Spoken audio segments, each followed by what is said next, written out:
Welcome dear students. आज की इस क्लास में हम डिस्कस करेंगे डिस्टेंस फार्मूला, जो कि आपका कोऑर्डिनेट ज्योमेट्री के अंदर पहला टॉपिक है। तो ये डिस्टेंस फार्मूला है क्या? यहाँ पर हमने कोऑर्डिनेट प्लेन बना रखा है, X axis Y axis, you can see over here. ठीक है, एक प्लेन आपका, अगर किसी प्लेन के ऊपर दो पॉइंट हो जाएं, दो पॉइंट अगर किसी प्लेन के ऊपर हैं और उन पॉइंट्स के बीच में अगर हमने डिस्टेंस निकालना है तो उसके लिए फार्मूला हम अप्लाई करते हैं। तो पहले तो हम इस फार्मूले को यहाँ पर आज डिराइव करेंगे, कैसे ये फार्मूला आपका बना है। ओके, फार्मूला तो डायरेक्टली ऐसा कुछ भी नहीं है, याद ही करना पड़ेगा आपको लास्ट में, बट कैसे डिराइव होता है formula will discuss in today's class. तो स्टार्ट करते हैं आज की क्लास विदाउट वेस्टिंग मस्ट है। अब देखिए, सपोज कीजिए इस प्लेन के ऊपर दो पॉइंट्स हो गए, एक पॉइंट हो गया पी, ठीक है, एक पॉइंट ये हो गया पी। इस पॉइंट के कोऑर्डिनेट्स को हम मान लेते हैं, इस पॉइंट पी की कोऑर्डिनेट्स को हम मान लेते हैं x1, y1, ठीक है। और एक और पॉइंट हम मान लेते हैं, इसको थोड़ा प्रॉपरली लिख लेते हैं हम लोग, x1, y1। और एक पॉइंट हम मान लेते हैं q, दूसरा पॉइंट आप देख होंगे, इसको हम मान लेते हैं x2, y2। अब इन दो पॉइंट्स के बीच में अगर हमने डिस्टेंस निकालना है, दैट मीन्स पी क्यू हमने निकालना है। पी क्यू की लेंथ कितनी होगी, इसकी लंबाई कितनी होगी, और इनकी हमें कोऑर्डिनेट्स मालूम है, पी पॉइंट की कोऑर्डिनेट्स मालूम है और क्यू पॉइंट्स की कोऑर्डिनेट्स हमें मालूम है। तो उस केस में हम कैसे डिस्टेंस निकालेंगे, तो वो फार्मूला हम यहाँ पे डिराइव कर रहे हैं। ओके, तो सबसे पहले हमने क्या किया, पी से एक परपेंडिकुलर ड्रॉ कर दिया एक्स एक्सिस के ऊपर में, ये हो गया आपका, मान लेते हैं पी एम। अब इसकी लेंथ कितनी होगी बताइए आप, पी एम की लंबाई कितनी होगी, पी से लेके एम तक की लेंथ। तो जो इसका वाई कोऑर्डिनेट है, मीन्स इसकी लेंथ हो जाएगी आपकी y1 के बराबर में। पी से लेकर के एम तक का जो डिस्टेंस होगा वो होगा y1। ओके, बिकॉज जो आपका ये डिस्टेंस है, distance from the X axis of any point, it is its Y coordinate, जैसे कि आपने क्लास 9 में पढ़ा था। इसके बाद पॉइंट क्यू में आ जाइए, क्यू से भी एक परपेंडिकुलर ड्रॉ कीजिए, किसके ऊपर में, एक्स एक्सिस के ऊपर में। तो यहाँ से भी हमने परपेंडिकुलर ड्रॉ किया, मान लेते हैं ये आपका हो गया क्यू एन। ओके, तो क्यू एन परपेंडिकुलर होगा, इसकी लेंथ कितनी हो जाएगी, y2 के बराबर। ओके, यहाँ से यहाँ तक टोटल क्यू से लेके एन तक का जो डिस्टेंस हो गया वो हो गया y2। फिर हमने क्या किया, P से एक पैरेलल लाइन ड्रॉ की और ये आपका क्यू एन को मान लेते हैं, ये जो पॉइंट आपका जहाँ पे इंटरसेक्ट कर रहा है क्यू एन को, इस पॉइंट को मैं मान लेता हूँ R। ओके, इस पॉइंट को हमने क्या मान लिया, R। अब मुझे आप बताइए, अगर पी एन की लेंथ y1 है, सॉरी पी एम की लेंथ y1 है, तो आर एन की लेंथ भी y1 के बराबर ही होगी, क्योंकि आपका एक रेक्टेंगल बन गया, आपको क्लियर कट दिख ही रहा होगा यहाँ पे, rectangle P R N M एक रेक्टेंगल बन गया, तो इसके अपोजिट साइड्स इक्वल हो जाएंगी। तो P M will be equal to R N. तो पी एम कितना था, y1 के बराबर, तो आर एन भी कितना हो गया, y1 के बराबर। अब उसके बाद मुझे बताइए, अगर क्यू एन आपका टोटल जो क्यू एन है वो y2 के बराबर में है और आर एन जो है y1 के बराबर में, तो क्यू आर कितना हो जाएगा, छोटा सा ये पीस जो है क्यू से लेके आर तक का जो डिस्टेंस है ये कितना हो जाएगा, y2 माइनस y1, ठीक है, y2 माइनस y1 के बराबर में। अब इसके बाद अब बताइए पी आर हमने निकालना है, तो पी आर के लिए पहले तो हम ये डिस्टेंस देखेंगे कि वाई एक्सिस से जो डिस्टेंस है पी पॉइंट का वो कितना है।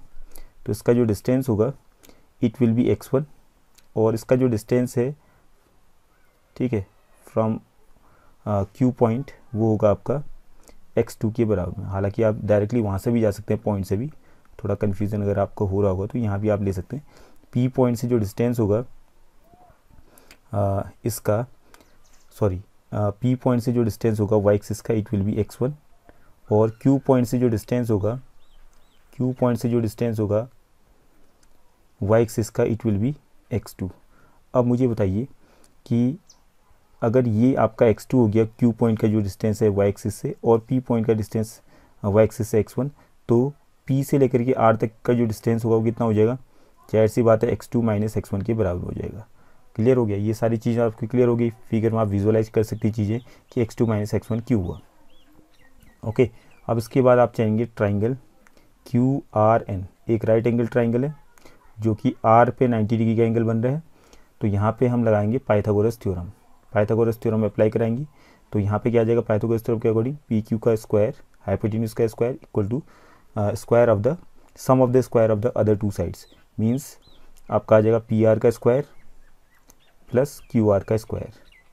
ओके, तो यहाँ पे पी क्यू का स्क्वायर आपका बन गया पी क्यू का square is equal to P R. P R कितना है, पी आर था आपका x2 माइनस x1 और इसका स्क्वायर है तो x2 माइनस x1 का स्क्वायर आ गया, और क्यू आर है, क्यू आर का स्क्वायर भी है तो पहले क्यू आर लिखिए। क्यू आर कितना है, y2 माइनस y1 और इसका स्क्वायर कर दिया हमने, तो फिर पी क्यू इक्वल टू आ जाएगा आपका square root of x2 minus x1 का होल स्क्वायर। स्क्वायर को उस तरह भेजेंगे तो स्क्वायर रूट बन जाएगा y2 माइनस y1 का स्क्वायर। ओके, तो यहाँ पे हालांकि स्क्वायर रूट करने पे दो साइन आते हैं, एक तो प्लस का एक माइनस का, तो डिस्टेंस कभी भी नेगेटिव नहीं होती, तभी हमने इसके स्क्वायर रूट के बाहर प्लस का साइन ही रहने दिया। अदरवाइज स्क्वायर रूट में दो साइन आती हैं, आपको ध्यान है जब भी हम स्क्वायर को उस तरह भेज के स्क्वायर रूट के फॉर्म में लिखते हैं तो प्लस माइनस का साइन आता है, तो यहाँ हमने प्लस का ही साइन लिया स्क्वायर रूट के बाहर में। ओके, तो प्लस का साइन क्यों लिया, क्योंकि डिस्टेंस है, P Q is the distance. तो आपने ओवरऑल क्या याद करना है, ये फॉर्मूला, और हमने देख लिया कैसे डिराइव करना है। तो पी क्यू मीन्स अगर दो पॉइंट किसी प्लेन के ऊपर है, पी के कोऑर्डिनेट x1, y1 है और q के कोऑर्डिनेट x2, y2 है, तो p और q के बीच का जो डिस्टेंस होगा वो होगा पी क्यू, और जिसको हम इस फॉर्मूले से निकालेंगे, square root of x2 minus x1 का whole square plus y2 minus y1 का होल स्क्वायर। तो एग्जाम्पल के लिए हम लिख सकते हैं, सपोज करो एक पॉइंट आपके पास 2, 1 और दूसरा पॉइंट हो गया 5, 0। ओके, इन दोनों पॉइंट्स के बीच का आपने डिस्टेंस निकालना है। तो मान लेते हैं ये पॉइंट P है आपका, दूसरा पॉइंट Q हो गया, तो P Q is equal to आ जाएगा आपका square root of x2 minus x1। तो यहाँ पे x1 y1 ये आपका पहला हो गया कोऑर्डिनेट, Q पॉइंट का कोऑर्डिनेट x2, y2 हो गया, ठीक है, x2, y2। तो अब डिस्टेंस फार्मूला लगाइए, x2 माइनस x1, तो x2 क्या है इसमें 5 और x1 क्या है 1, तो 5 माइनस 2 का square plus y2 minus y1, तो y2 क्या है 0 और y1 क्या है 1, तो 0 माइनस 1 का स्क्वायर। तो कितना आ जाएगा आपका यहाँ पे 5 माइनस 2 3 का स्क्वायर 9 हो गया, प्लस 0 माइनस -1 आएगा, -1 का होल स्क्वायर आ जाएगा +1, तो 9 + 1 कितना हो गया 10। तो रूट ऑफ 10 ये आपका डिस्टेंस हो गया P और Q के पॉइंट्स के बीच का। ओके, अब यहाँ पे ये जरूरी नहीं कि आप x2 माइनस x1 का स्क्वायर ही लिखो, आप x1 माइनस x2 का स्क्वायर भी लिख सकते हैं, क्योंकि स्क्वायर करने पे चीज़ें जैसे मैंने लिखा है यहाँ पे 1 माइनस 2 का स्क्वायर लिखूँ या 2 माइनस 1 का स्क्वायर लिखूँ, दोनों रिजल्ट सेम ही आते हैं। 1 माइनस 2 का स्क्वायर क्या होता है -1 का स्क्वायर, दैट इज़ +1, और 2 माइनस 1 का स्क्वायर 1 का स्क्वायर, दैट इज ऑल्सो +1। तो आपको यहाँ कोई कंपलसरी नहीं है कि आप x2 माइनस x1 ही लिखो, आप x1 माइनस x2 भी लिख सकते हो अपने अकॉर्डिंग, जैसा आपको लगता है सूटेबल, ठीक है, या y2 माइनस y1 की जगह पर आप y1 माइनस y2 भी लिख सकते हैं, हालांकि आपको लास्ट में स्क्वायर ही करना है, स्क्वायर करने पे रिजल्ट सेम ही आएगा। Okay, hope this is clear. तो इसके बेस पे पूरी एक्सरसाइज है आपकी, केवल डिस्टेंस फॉर्मूले के बेस पे पूरी एक्सरसाइज है, तो that will discuss in our next class. तो इसको आप देखिए किस तरीके से फॉर्मूला डिराइव हुआ और फॉर्मूला आपने याद करना है। सो आज की क्लास में इतना ही, thank you for today's class.